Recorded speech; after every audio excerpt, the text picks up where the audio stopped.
Hey, this is Ryan from Dakota Angler and Outfitter, and today we're going to be tying a mop fly. This is a Firehole 315, size 12, and a 1/8 tungsten bead. You need to have a pretty big bead. You probably can't fish these a whole lot smaller than this and get very deep without any additional weight, because the mop holds quite a bit of water and it doesn't want to sink super fast sometimes. So we're using a 50 denier Semperfli nano silk thread.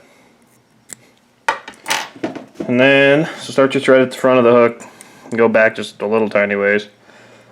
And the easiest way I've found to do these is so you take your mop chenille and you just twist it in your hands. You can just burn the end of these too, but they're not nearly as durable. So just keep twisting it.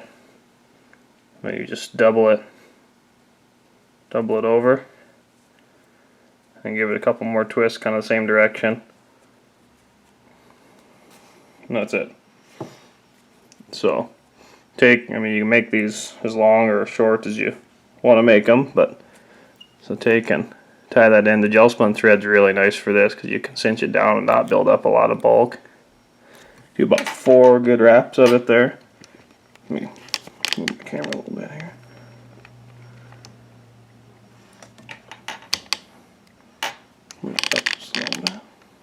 There we go. So then you take and trim off, kind of separate that. Trim off each of those extra strands. You've got a little bit of extra fuzz here.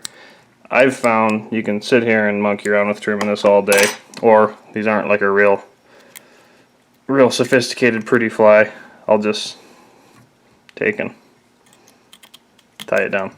These aren't a real complicated fly, and they're not meant to be super pretty, so I don't get super worked up about it. So now we're going to take kind of a big clump of black Hen's Spectra dubbing and just finish the front of this, just kind of a filler. The fish eat it mostly because of the mop chenille itself, I think, rather than anything on the front or back of the hook. So I just kind of do this just to kind of fill up the space on it. They're probably one of the ugliest flies I've ever seen, but there's a couple days guiding this year where they're the difference between catching fish or not catching fish. We had a lot of high water this spring, and I tried a bunch of different stuff, and as soon as I put one of these on, it was just like a light switch. So definitely made me a believer.